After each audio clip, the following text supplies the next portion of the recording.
Big tech looking to create a whole lot of jobs. Don't you like that?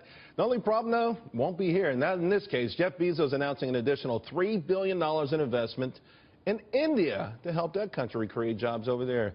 Dan Schaefer of Schaefer Asset Management joins me now. Now, Dan, we'll set it up this way. In India, which is the largest democracy in the world, it's got over 1 billion people, they'll soon have the largest population in the world, one of the fastest growing economies in the world. Amazon wants to be there. They've set up rules and regulations, though, that make it tough for Amazon. Did they essentially hold Amazon hostage?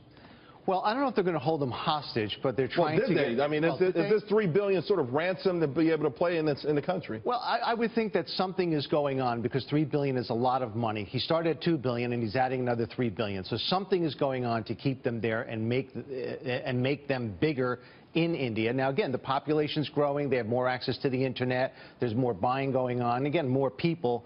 But I'm concerned about the fact that he would take what can be done in the United States to India, especially with technology today of the Internet. He's building a research and development for software engineering. He's going to create jobs. He's investing in startups. What's wrong with America? Why can't you keep that money here? And I think this is a very liberal left move, sending a message to Donald Trump. Well, here's what some in Silicon Valley would say. They would say, listen, we don't have people graduating from American high schools and universities that can do this kind of work. In fact, if you go to most colleges in California, if you look at the new businesses in Silicon Valley, it's actually Indians and Chinese who are getting these degrees and starting these businesses. Is there something of a clarion call or a red flag beyond politics that we all should take note of here? Absolutely. I don't disagree with that. But with the kind of money and the structure that Bezos is using in India, and again, maybe they are more intelligent when it comes to technology. Not intelligent. I'm just saying that they've gone through, they've graduated a lot of tech students and tech engineers. Yes, and they're not here. So we need to create that infrastructure in the United States. Should Bezos put up money for that? You know, I mean, you do hear Bezos complaining about this. You hear a lot of these Silicon Valley guys. Should they actually say, hey, you know what, if you believe it, why don't you set up some money? Why don't you put some money aside to help these kids in our high school? Absolutely. So that they don't have, yeah. It's called farming. They need to farm the generation that will help with this technology and get the education that they need instead of going overseas. Because, you know, America is America. And they're ripping it apart by taking things away from the country instead of rebuilding the country. And $3 billion is a lot of money. And he claims that he's there to help startups, help their economy, put people to work and create jobs. What about over here?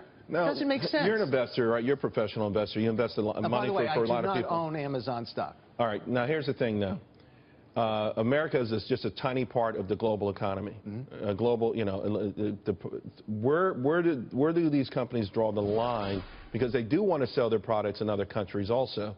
So where do they draw the line? Because Caterpillar went through this with the Obama administration. Took a lot of criticism, even though most of the growth comes from outside of this country. Right. To have more employees here, even as the business grows outside of America.